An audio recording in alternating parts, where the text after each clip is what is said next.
ئەو دوو خانمە بەڕێزە بەناسخان تقریبان 2 ساڵ و نیوە لای ئێمەیە.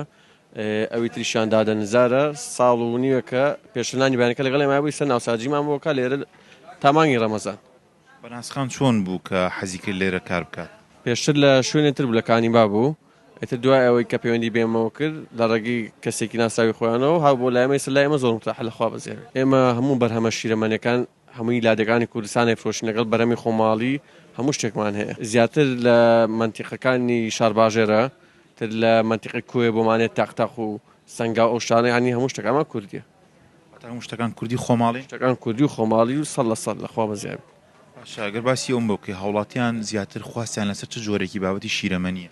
هاوڵاتیان خۆت ئەزانی لە ڕەمەزان شیرەمەنیەکان وەکو ماست، قەیماق، تر پەنیر نووشت بەعام، تر بە دوای شتی فرێش ئاگرن سپاس بۆ خوای گەورە ڕەمەزانان قەرەباڵغێکی زۆر پێوە دیار لەبەرەوەی جێگی متمانەی هاوڵاتیانی.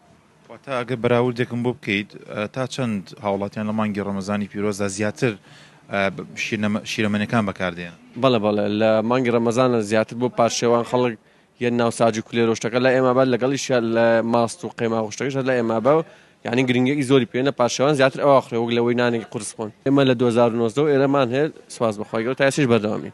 باسی نانی بەیانیت کرد.